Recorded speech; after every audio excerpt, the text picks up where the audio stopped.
Halo teman-teman semuanya, balik lagi ke channel YouTube aku.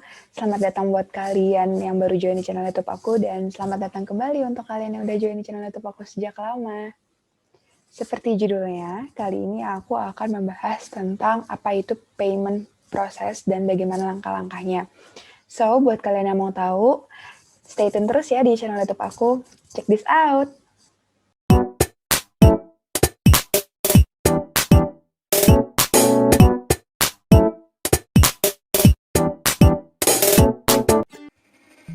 Oke teman-teman, di video aku sebelumnya aku udah melakukan yang namanya procure to pay dan juga order to cash. Nah, di video kali ini adalah payment process gabungan antara keduanya. Jadi ini adalah tahap akhir, yaitu untuk melakukan pembayaran baik baik perusahaan terhadap vendor maupun customer terhadap perusahaan. Seperti itu. Jadi yang pertama kali harus kita lakukan adalah kita punya akun accounting atau akun penagihan. Tapi kalian juga harus punya user atau admin untuk mengelola bagian penagihan atau bagian accounting. Jadi kalian harus buat dulu user baru kalau di perusahaan kalian belum ada. Gitu.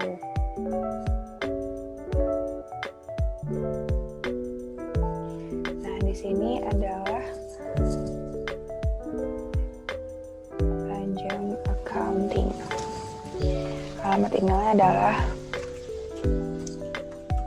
accounting@curatems.com. Kalau kalian belum nonton video aku akan taruh di atas ini. Kalian harus nonton dulu video pertama dan video kedua aku agar kalian tahu jalannya itu seperti apa. Nah, di sini adalah accounting. Kita buat tampilkan semua fitur.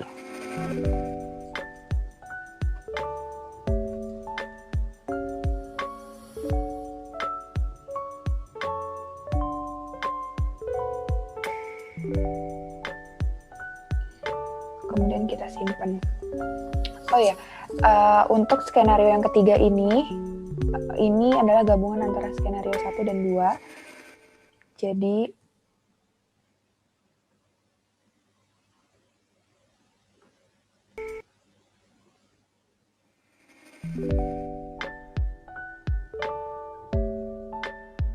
sebentar. Nah, ini adalah aku sebagai karyawan accounting dan finance. Dan ada dua hal yang harus aku lakukan, yaitu membayar apa yang udah aku pesan ke vendor tadi dan juga aku akan mengirimkan tagihan ke PT kita seperti yang udah aku bilang tadi gitu. Jadi setelah aku menerima purchase order dari divisi purchase, kemudian aku nih sebagai divisi finance akan menerima informasi kalau akan dilakukan pengiriman surat permintaan penawaran.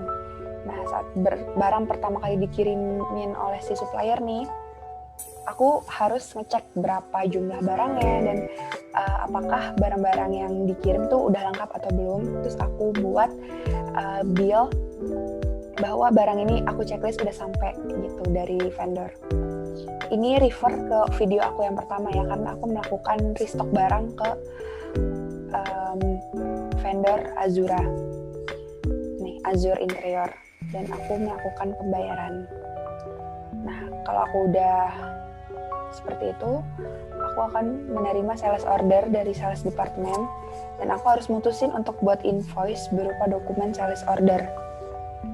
Nah, aku juga nerima informasi nih kalau PT kita itu yang customer kita ini, PT kita udah melakukan pembayaran penuh. Jadi di sini ada dua, aku bayar ke vendor dan juga customer bayar ke perusahaan, kayak gitu. Terus aku validasi dan aku print out. Nah, di sini udah, jangan lupa kita selalu mengubah sandi. Setiap akun baru, aku selalu ngomong di video-video aku sebelumnya, jika kita punya akun baru, kalian harus mengubah kata sandi. Ini untuk lebih secure aja ya, untuk lebih aman.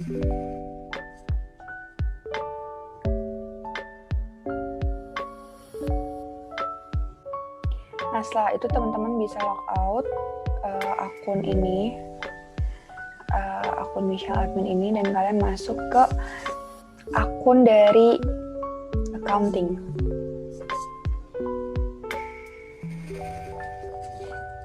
Ini accounting, Jura Tempest, dan masukin passwordnya.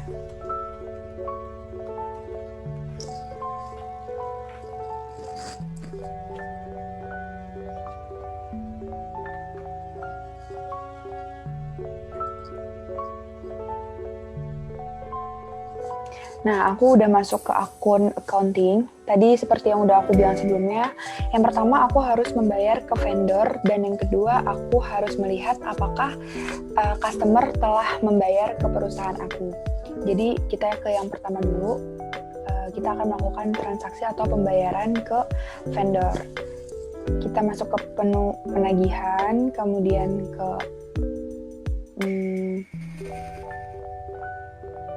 pemasok. Kita lakukan namanya pembayaran. Pemasok ini adalah vendor.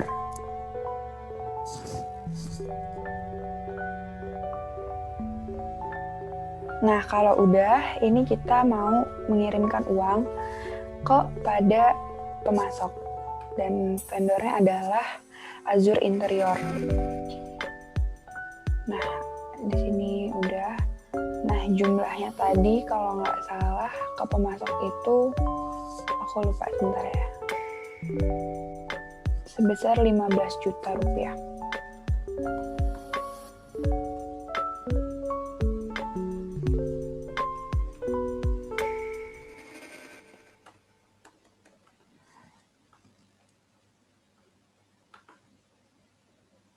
Kemudian di sini nama banknya, secara misalnya kita isi apa aja.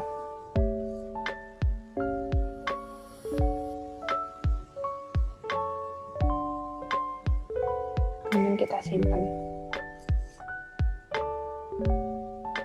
Kalau udah, kita konfirmasi.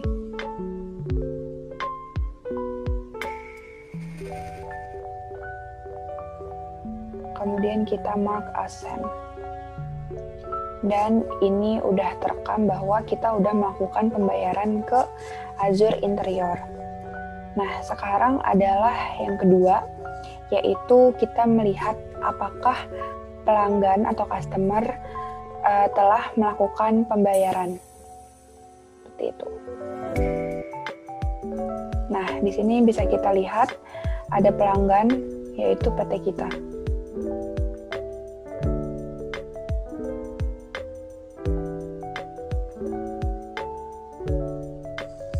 Maaf teman-teman, tidak ada kesalahan. Jadi kita ke pelanggan, lalu kita ke faktur. Dan di sini kita buat yang namanya invoice untuk si customer untuk melakukan payment. Kalau udah kita buat, ini fakturnya. Pelanggan kita atau customer kita adalah PT kita. Tanggal fakturnya, invoice date-nya itu 5 Maret dan due date-nya itu 12 Maret.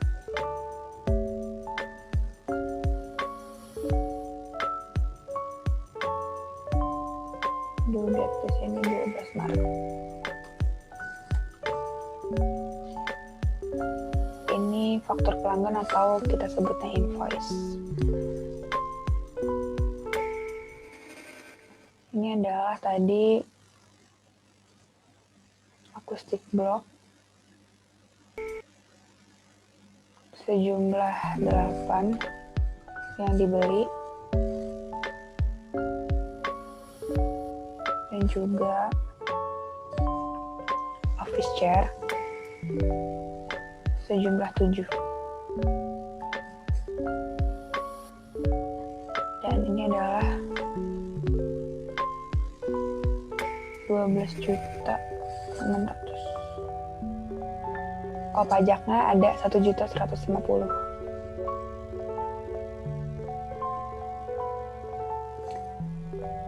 Kalau kita nggak pakai pajak juga bisa dihilangin. Seperti sebelumnya, yaitu 11.500.000. kemudian kita simpan, terus kita konfirmasi. Dan kita send dan print, atau kita kirimkan ke PT kita.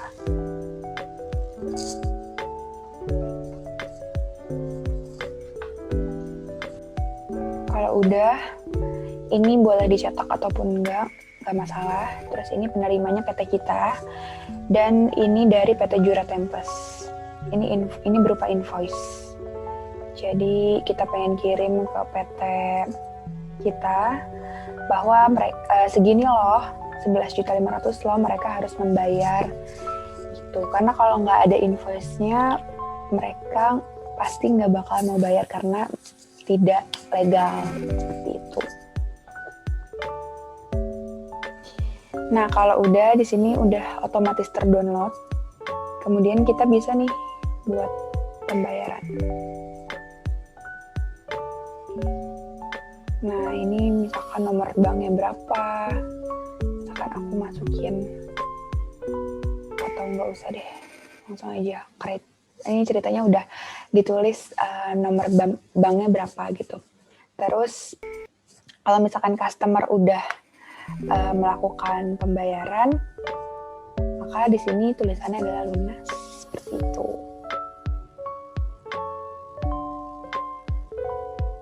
Nah, dibayarnya pada segini. Kita bisa ngeliat nih laporannya di misalkan analisis faktur.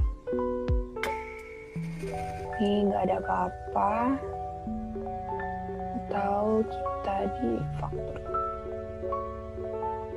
Nah, di sini atau invoice pelanggan kita yaitu PT kita telah melakukan pembayaran ya sebesar 11.500.000 dan lunas.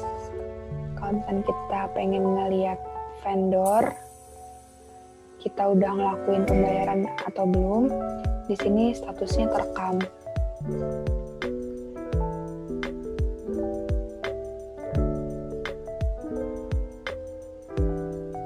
Kayak gitu. Itu deh.